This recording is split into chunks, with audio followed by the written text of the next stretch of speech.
Hola, buenos días. Bienvenidos y bienvenidas a la cuarta clase de la materia Trabajo y Ciudadanía. Hoy vamos a empezar a ver el tema del derecho del trabajo. El derecho del trabajo es una rama del derecho que al día de hoy lo que hace es intervenir para equilibrar la relación existente entre el empleador y el trabajador. ¿Por qué decimos equilibrar? Porque el trabajador va a tener posibilidades escasas de negociar con su empleador debido a que este último es el dueño del capital, pero además es el dueño del empleo del trabajador. Y por eso es muy importante que el Estado pueda intervenir a fines de lograr que en caso de que se produzca algún tipo de abuso por parte del empleador, haya herramientas para limitar este abuso y que no impliquen que el trabajador pierda su fuente de trabajo. Hoy en día decimos que el derecho del trabajo es un derecho humano. Es un derecho humano porque está contemplado en los tratados internacionales de derechos humanos, precisamente porque es la forma de subsistencia de la mayoría de la humanidad. Es decir, la mayoría de la humanidad subsistimos porque trabajamos. Entonces, es necesario que no solo los estados, sino toda la comunidad internacional reconozca este derecho y evite que sea violado. Ahora, reconocer el derecho del trabajo implicaba en un primer momento de la historia solo reconocer que las personas tenían derecho a trabajar. Sin embargo, con el correr del tiempo se le fue dando un carácter más social y esto implica que no solo se le reconozca a las personas su derecho a trabajar, sino su derecho a que este trabajo sea digno, que sea realizado en ámbitos propicios para la salud, que sea en jornadas limitadas de trabajo y sobre todo que sea suficiente para la subsistencia de las personas. De allí la existencia, por ejemplo, del salario mínimo vital y móvil. Se dice que este salario en la Argentina debe ser suficiente para garantizarle a las personas poder vivir, poder moverse y eh, a su vez tener cubiertas las necesidades mínimas para poder desarrollar su vida. Por eso se dice que es mínimo, porque es lo menos que tiene que cobrar una persona para poder vivir y moverse.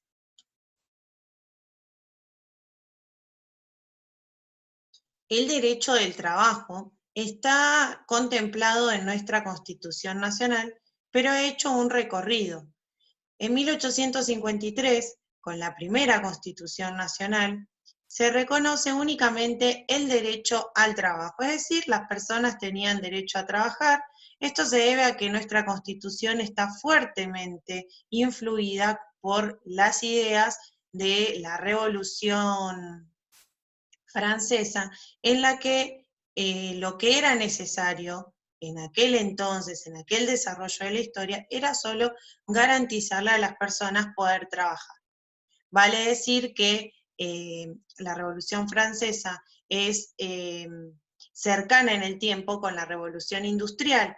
Entonces, todo este nuevo mundo del trabajo masivo eh, recién se estaba conociendo. Bueno, en 1949 se incorpora a la Constitución Nacional el contenido del artículo 14 bis, que lo que viene a traer es una nueva concepción del derecho del trabajo, que tiene dos características fundamentales y revolucionarias, que son, por un lado, la aparición del orden público. ¿Qué es el orden público? Son una serie de derechos que tiene el trabajador y que el Estado protege y considera inderogables. Esto significa que, aunque en el contrato de trabajo el empleado firme que no quiere vacaciones pagas o que no quiere una jornada laboral limitada, por ejemplo, o que quiere cobrar por debajo del salario mínimo vital y móvil, el orden público lo que hace es considerar esas cláusulas nulas. Es decir, que si en algún momento ese contrato se quiere judicializar o poner o es controlado por algún organismo del Estado, se considera que no es válido. Esto es fundamental de cara a poder garantizar el equilibrio del que hablábamos, que trata de establecer el Estado como mediador entre el empleado y el empleador. La otra característica fundamental que se suma a partir de 1949 es el del derecho previsional, es decir, la posibilidad de jubilarse. Que una persona, llegada a una determinada edad, pueda dejar de ejercer su función laboral y así todo seguir cobrando un salario mínimo que tenga que ver con el trabajo que desarrolló en algún momento, y esto también es toda una novedad, porque previo a que se constitucionalizara la posibilidad de jubilarse, las personas cuando eran adultos mayores igualmente tenían que seguir trabajando para proveerse a sí mismos un sustento. Y muchas veces la vejez llegaba de la mano de la pobreza más extrema porque las personas adultas mayores no eran empleados deseables para estos empleadores que lo que buscan es la mano de obra que más rindiera físicamente hablando. En 1957, el gobierno de facto que derrocó al gobierno de Juan Domingo Perón, lo que hace es derogar la Constitución de 1949, pero las conquistas en cuanto al derecho laboral, previsional y social eran tan profundas que no pudieron ir de lleno en contra de ellas. Y por eso se incorpora el artículo 14 bis y como a modo de limitación se prevé la redacción de un código de trabajo, que hasta el día de hoy no existe, pero cuyo cuerpo normativo que más se equipara es la Ley de Contratos de Trabajo. El último hito importante a nivel constitucional del derecho del trabajo llega en 1994, con la incorporación de los tratados internacionales de derechos humanos a nuestro ordenamiento constitucional. El derecho del trabajo tiene una serie de principios rectores que lo que hacen es delimitar sus características distintas de otras ramas, que lo hace distinto de otras ramas del derecho. El principal de esos principios es el principio protectorio, que precisamente es aquel que viene a enunciar que el derecho laboral protege al trabajador para lograr que la relación entre el empleado y el empleador se equilibre. Disculpen si soy insistente con esta idea, pero es fundamental que puedan comprender que el derecho del trabajo no es únicamente el derecho a trabajar, sino a que el Estado interceda a favor de los trabajadores en caso de que hubiera algún tipo de conflicto de intereses. Este derecho, este principio protectorio tiene otros tres principios que están englobados dentro de él. ¿Y qué son? El principio de indubio pro operario, que significa que en caso de duda y ante la ausencia de prueba suficiente en un conflicto entre las dos partes, se va a estar a lo que dice el empleado, es decir, se le va a creer a lo que dice el empleado. Luego hay otros dos principios que son parecidos entre sí. Uno es el de la aplicación de la norma más favorable y otro el de la condición más favorable. Es decir, que si surgiera una nueva normativa laboral que afecta a un trabajador que tenía una normativa más beneficiosa con anterioridad a esa nueva norma, y mantiene una relación de empleo, entonces se tendrá que mantener la norma anterior.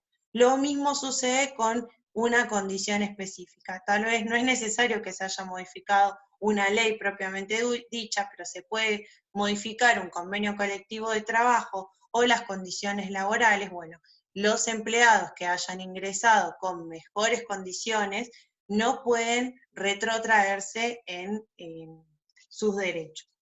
Bueno, entonces tenemos el principio protectorio que incluye a estos tres y también tenemos otros principios que son muy importantes y que caracterizan al derecho del trabajo. Tenemos el principio de la irrenunciabilidad de los derechos, que tiene que ver con esto que yo les comentaba del orden público. Es decir, que los empleados no pueden renunciar a determinados derechos que el Estado protege. Y esto es así para evitar abusos, para evitar que el empleador quiera quitar las vacaciones, no quiera permitir el descanso, quiera prolongar la jornada laboral sin abonar las diferencias por esas horas trabajadas de más, no permita que una persona embarazada pueda tener su licencia correspondiente, o alguien que fue padre o madre tampoco pueda tener esa misma licencia. El orden público viene a decir, todo este paquete de derechos es así y el trabajador no los puede renunciar. Por ende, y aunque se escriba en un contrato, no se pueden modificar. Y en esto tiene algo que ver el principio de la primacía de la realidad. Esto significa que, aunque haya un contrato de trabajo escrito que diga determinadas condiciones laborales, lo que prima es el análisis de la realidad. El ejemplo más claro para este principio es en aquellos contratos de trabajo en los que figura que el empleado trabaja 6 horas, pero en realidad este empleado trabaja 8 horas. Cuando se inicia algún tipo de conflicto y los testigos dicen que trabajaba 8 horas, hay registros del empleado entrando a las 8 de la mañana y saliendo a las 4 de la tarde, o está sentado en el libro de cuentas, por ejemplo, ingresos en esos horarios, lo que prima es la realidad, más allá de que el empleador traiga un contrato de trabajo en el que dice que ese empleado trabajaba 6 horas. Y finalmente, otro de los principios fundamentales, no son todos los principios del derecho laboral, sino que estoy diciendo los más importantes. El último es el de la relación laboral.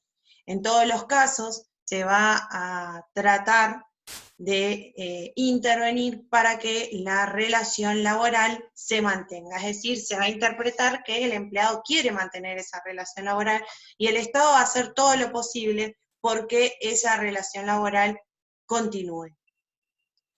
Hay algunos especialistas del derecho del trabajo que dicen que una gran solución para que los empleados puedan luchar efectivamente por sus derechos sería que gocen de la estabilidad en sus trabajos.